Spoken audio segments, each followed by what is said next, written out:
Hi, my name is Natalia Willette, and I'm a real estate attorney here in the state of Florida. And today I wanted to talk to you investors about what happens to your real estate contract in the event that there is a natural catastrophe or some damage caused by nature. So, here in the state of Florida, obviously the most prevalent natural catastrophe that we have is hurricanes and hurricane related damage. There are two sections in your as is standard Florida bar contract that you should really be aware of. So the first section is section G and the other section is section M.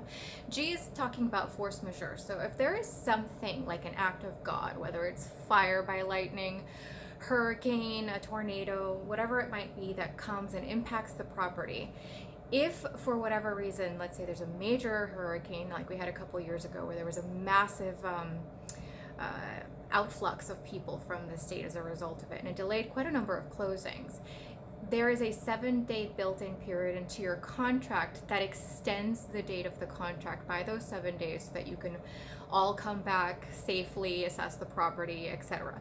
If on the other hand, it's still impossible or very difficult to come back to the property safely after 30 days have passed from the occurrence, then either party has the option to cancel that contract without any penalty. So that is the force majeure clause.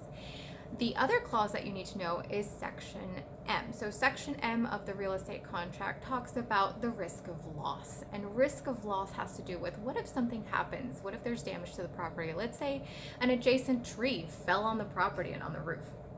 So if the damage, if the cost to make the repairs is less than 1.5% of the purchase price, so let's say for a $200,000 property, it's $3,000. If it's less than that, then it is the seller's responsibility to fix it.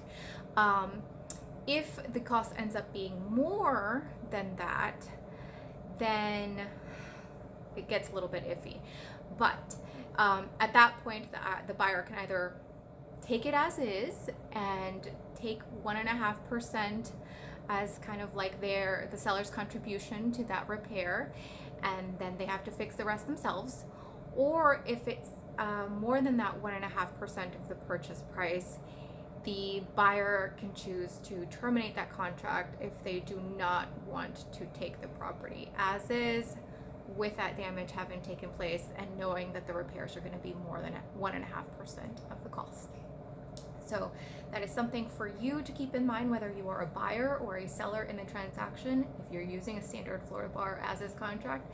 And if an act of God either destroys the property, makes it inaccessible due to hurricane or other similar conditions, or if just your neighbor didn't take proper care of their trees and a tree fell on the property. Good luck out there, investors.